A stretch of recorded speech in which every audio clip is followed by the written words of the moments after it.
আমাদের প্রত্যেকের কাছে যার যার ধর্ম সেরা, কিন্তু যদি এমন কেউ আপনার সামনে আসে আর আপনার ধর্মকে মিথ্যা প্রমাণ করে, তখন অবস্থাটা কেমন হবে?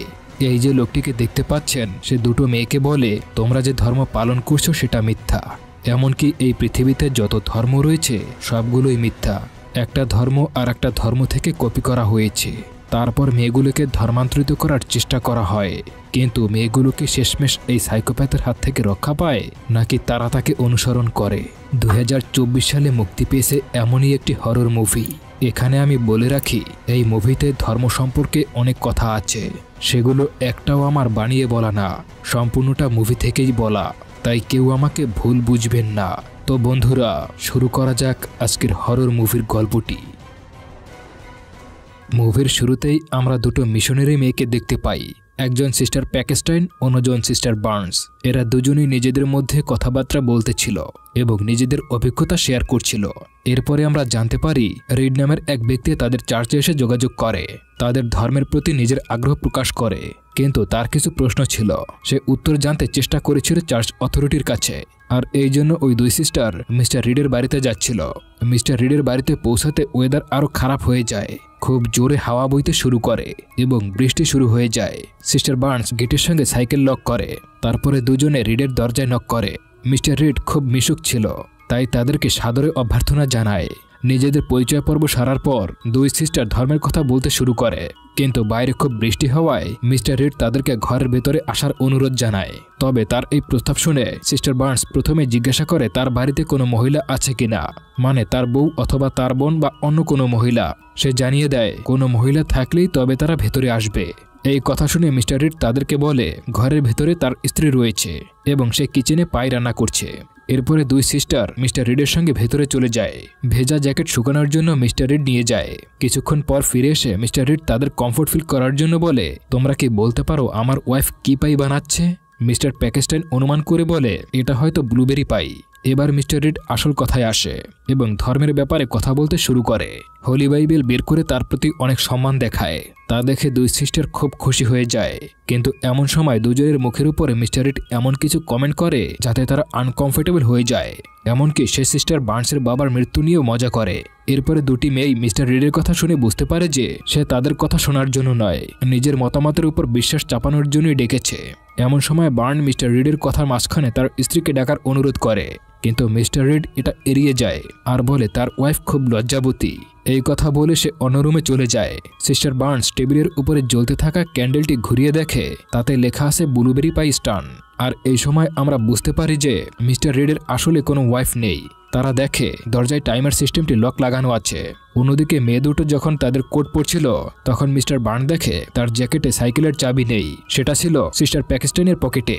এই কাজটি ছিল মিস্টার রিডের, কিন্তু কেন সে এমনটা করেছিল তার রহস্য আমরা পরেই জানতে পারবো। এরপরে মেয়েগুলো যখন যাওয়ার জন্য বলে, তখন মিস্টার রিড বলে, তাহলে তোমরা পেছনের দরজা দিয়ে চলে যেতে পারো। কিন্তু তারা দুজনেই পেছনের দরজা দিয়ে যেতে চাইছিল না, তারা সামনের দরজা দিয়ে যাওয়ার জন্যই বলছিল। কিন্তু মিস্টার রিড তাতে না করে দেয়। মিস্টার রিড তাদেরকে বলে যে আমি কখনোই তোমাদেরকে থাকার জন্য জোর করব না। তোমরা তাহলেও কেন মিথ্যা কথা বলছো যে তোমাদের চার্চ থেকে কল এসেছে? সিস্টার বার্ন তাকে বলে যে আমরা মিথ্যা কথা বলছি না, আমাদের সত্যি চার্চ থেকে কল করে ডেকেছে। কিন্তু মিস্টার রিড তখন বলে যে এখানে কল আসতেই পারে না, কারণ ঘরের দেওয়ালে মেটাল শিট লাগানো রয়েছে, যার ফলে বাইরে থেকে কল আসে না। মিথ্যা ধরা পড়ে গিয়েছে বুঝতে পেরে সিস্টার বার্নস পেছনের দরজা দিয়ে যেতে রাজি হয়। কিন্তু পেছনের দেয়ালে সে দুটো দরজা দেখতে পায়। একটি ওপেন করার পরে সে বুঝতে পারে যে রাস্তাটা আসলে বাইরের না, সোজা বেসমেন্টে গিয়েছে। অন্য দরজাটা খোলার পর সে একই দৃশ্য দেখতে পায়, আসলে বাইরে যাওয়ার কোনো রাস্তাই নেই, সব রাস্তায় বেসমেন্টে গিয়েছে। এইসবে বিরক্ত হয়ে সিস্টার বার্নস বলে, দেখুন আমরা এখানে আছি, এই কথা স্টেট প্রেসিডেন্ট জানে। সিস্টার প্যাকেস্টাইন বলে, এখানে আসতে আমাদের পুলিশও দেখেছে, সুতরাং আমাদেরকে যেতে দিন, নয়তো আপনি সমস্যায় পড়বেন। আসলে মিস্টার রিড এতটাও বোকা ছিল না। সে বুঝতে পারে যে মেয়েগুলো তাকে ভয় দেখানোর চেষ্টা করছে। আর মুভির এই পর্যায়ে এসে মিস্টার রিড বলে সে আসলে কি চায়। সে বলে যে তোমরা নিজেদের ধর্মকে অন্যের কাছে বিক্রি করছো, আজ আমি তোমাদের আমার আইডিয়া বিক্রি করব। এরপরে মিস্টার রিড তাদের দুজনকে কনভিন্স করার চেষ্টা করতে থাকে। সে বলে সব ধর্মই মিথ্যা, শুধুমাত্র একটাকে বাদ দিয়ে, আর সেটাই আমি আজ তোমাদেরকে বলবো। আর তখন সে বিভিন্ন কথার মাধ্যমে বিশ্বাস করানোর চেষ্টা করে যে সব ধর্ম একটা অন্যটার কপি, কোনো ঈশ্বরই আসলে নেই।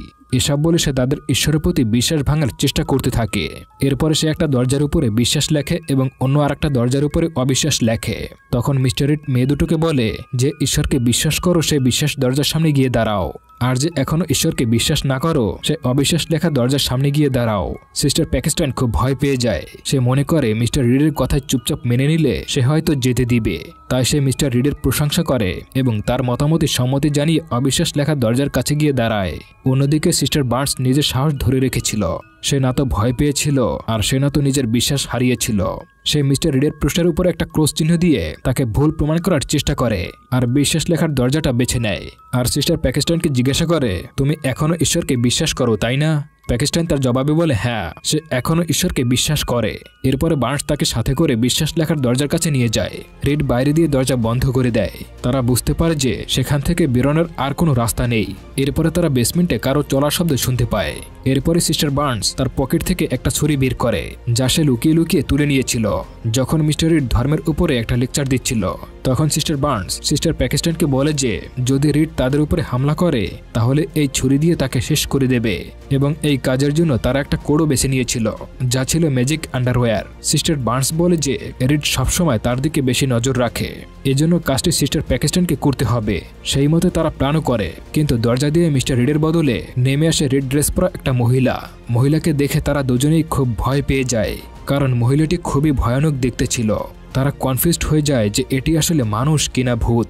মহিলাটির এক হাতে ছিল একটি ল্যাম্প, অন্য হাতে ছিল ব্লুবেরি পাই। স্পিকারে মিস্টার রিড বলে যে এখন তারা কিছু গডের মিরাকেল দেখতে পাবে। এরপরে সে বলে তোমাদের সামনে যিনি আছেন তিনি একজন প্রফেট। এখানে বলে রাখি প্রফেট মানে গডের নীতি প্রচারক বা পয়গম্বর। এরপরে সে বলে যে ব্লুবেরি পাইতে পয়জন আছে এবং তা ওই মহিলা খেয়ে মারা যাবে, কিন্তু গডের মিরাকেলে সে আবারও বেঁচে উঠবে। এরপরে সেই প্রফেট সেই বিষাক্ত পাই তাদের সামনেই খেতে শুরু করে আর পাই খেয়ে সে সেখানেই মারা যায়। এমন সময় সামনের দরজায় কলিং বেল বাজে আর সেটা দেখার জন্য মিস্টার রিড চলে যায়। এই সুযোগে তারা সেলারের দরজার কাছে গিয়ে জোরে জোরে চিৎকার করতে থাকে যাতে বাইরে থেকে আসা ওই লোকটি তাদেরকে শুনতে পায় এবং তাদেরকে সাহায্য করে, কিন্তু তার আগে রিড দরজা বন্ধ করে দেয়। রিড কিন্তু সিগন্যাল জাম্প করেনি, সে বেসমেন্টের শব্দ বন্ধ রেখে গিয়েছিল। তাই তারা ব্যর্থ হয়ে অন্য উপায় খোঁজার চেষ্টা করে। কার্পেট সরিয়ে একটি ম্যাচবক্স খুঁজে পায় আর তা দিয়ে একটি কাপড়ে আগুন লাগিয়ে দেয় যাতে ধোয়ার ফলে কোনো সিগন্যাল দিতে পারে। অন্যদিকে রিড দেখে যে চার্চ থেকে একটি লোক সিস্টারদের খোঁজে এসেছে, কিন্তু রিড তাকে মিথ্যা কথা বলে দেয়, বলে যে এখানে কেউ আসেনি। তাহলে এখানে প্রশ্ন আসে যে গেটে থাকা সাইকেলগুলো গেল কোথায়? এবার আমরা সাইকেলের চাবি পকেটে বদল হওয়ার রহস্য বুঝতে পারি। আসলে রিড সেগুলো আগে থেকে সরিয়ে রেখেছিল, তাই খোঁজ নিতে আসা ব্যক্তিটি সন্দেহ করার মতো কিছুই পায় না, তাই সে সেখান থেকে চলে যায়। মুভির পরের সিনে আমরা দেখতে পাই রিডের সেই প্রফেট বেঁচে উঠে যায় আর সিস্টাররা তাদেরকে ভয় পেয়ে যায়। তাকে বেঁচে উঠতে দেখে তারা দুজনেই খুব অবাক হয়ে যায়। তখন সেখানে রিড চলে আসে আর সেই মহিলাকে সেখান থেকে চলে যেতে বলে। এরপরে রিড তাদের দুজনকে জিজ্ঞাসা করে তোমরা তাহলে কি দেখলে? সিস্টার বার্নস এই কথার কোনো উত্তর দেয় না আর সে এটা বুঝতে পারে যে মিস্টার রিড তাদের সঙ্গে মাইন্ড গেম খেলছে এবং তাদের বিশ্বাস ভাঙার চেষ্টা করছে। তাই সে তার ফাঁদে পানা দিয়ে সে বলে এটা কোনো মিরাকেল ছিল না, এটা জাস্ট একটা ম্যাজিক ছিল। এসব কথাবার্তা চলার সময় বার্নস প্যাকেস্টাইনকে বুঝিয়ে বলে যে এটাই মোক্ষম সুযোগ এবং সে তখন কোডটি বলে। আর কোডটি শুনে প্যাকেস্টাইন কিছু করার আগেই রিড বার্নের গলা কেটে দেয় আর প্যাকেস্টাইন সেখান থেকে পালিয়ে যায়, কিন্তু রিড তাকে নিচে নেমে আসার জন্য অনুরোধ করে আর তাকে বলে বার্নস আবারও বেঁচে উঠবে। এই কথা শুনে প্যাকেস্টাইন তখন আবারও নিচে নেমে আসে। তখন রিড বলে ও বেঁচে উঠতেই পারে না। এর কারণ হিসেবে বার্নসের হাত কেটে সেখান থেকে একটা মেটালের জিনিস বের করে, যেটাকে প্যাকেস্টাইন দেখে বুঝতে পারে যে এটি একটি সেফটি ডিভাইস যেটির জন্য বাচ্চা হয় না। সেই সঙ্গে আমরা এটা বুঝতে পারি যে বার্নস মিশনারি হওয়া সত্ত্বেও সে ওইসব করছিল যা করা মিশনারিদের জন্য নিষিদ্ধ ছিল, এবং রিড বলে বার্নসের আত্মা সঠিক ছিল না, তাই সে আর বেঁচে উঠতে পারবে না। এখন ধীরে ধীরে রিডের চাল বুঝতে আর বাকি থাকে না। সে সবকিছু এক্সপ্লেন করে যে রিড কিভাবে এসব করছিল। বার্নসের হাতে সার্জারির দাগ আগেই দেখেছিল, আর যখন ডোরবেল বাজে তখন বার্ন ডিস্টার্ব ফিল করছিল। সেই সুযোগে রিডের এক লোক মৃত লাশটিকে নিয়ে সে সেখানে থেকে যায় আর এই কথাগুলো বলছিল প্যাকেস্টাইন। এসব কথা প্রমাণ করার জন্য প্যাকেস্টাইন সেখানে টেবিলের নিচে একটা সিক্রেট কক্ষ দেখায়।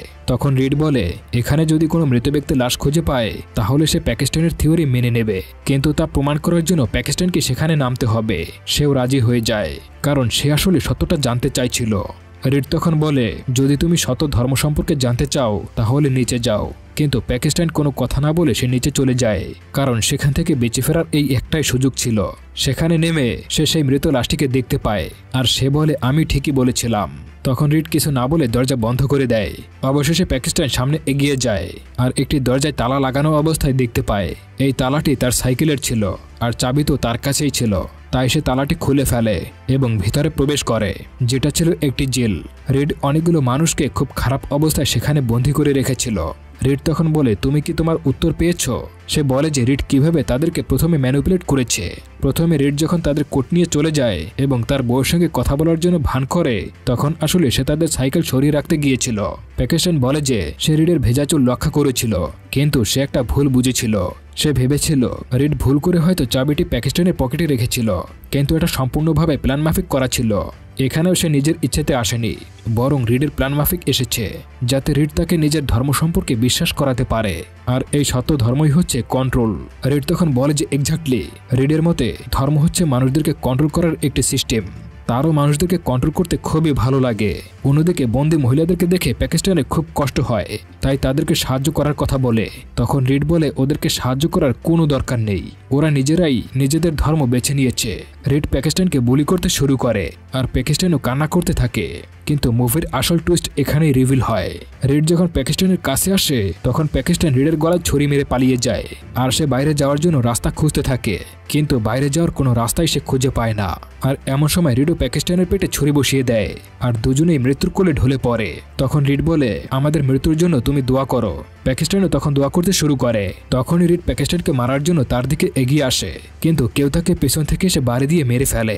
সে আর কেউ নয়, সিস্টার বার্নস। কিন্তু সে আর বেশিক্ষণ বাঁচে না। অবশেষে প্যাকিস্তান কোনো রকমের সেখান থেকে পালাতে সক্ষম হয় আর সেই সঙ্গে মুভিটা এখানেই শেষ হয়ে যায়। যদি রিডের কথা বলি, সে ছিল একজন সাইকোপ্যাথ, যে নিজের কথা প্রমাণ করার জন্য যা খুশি তাই করতে পারত। প্রথমে সে তাদের দুজনকে মারতে চায়নি। যদি তারা বিশ্বাস করত তাহলে তাদেরকে অন্য মানুষদের মতো বন্দী করে রাখত, কিন্তু তারা তার কথা বিশ্বাস করেনি। তাই সে তার পরবর্তী প্ল্যান বানায়। রিড তার পদক্ষেপ অনুযায়ী কাজ করছিল, কিন্তু শেষমেশ তার কাজে সফল হয় না। আর সিস্টার বার্নসের কথা যদি বলি, তাহলে সে হয়তো তখন অজ্ঞান অবস্থায় পড়েছিল বা অজ্ঞান হওয়ার ভান করেছিল। আর মুভিটা এখানেই শেষ হয়ে যায়। তো বন্ধুরা, আজকের এই হরর মুভিটা আপনাদের কেমন লেগেছে অবশ্যই কমেন্ট করবেন। ভিডিওটি ভালো লাগলে একটি লাইক করে চ্যানেলটি সাবস্ক্রাইব করে আমার সঙ্গেই থাকুন। এতক্ষণ ভিডিওটি দেখার জন্য অসংখ্য ধন্যবাদ।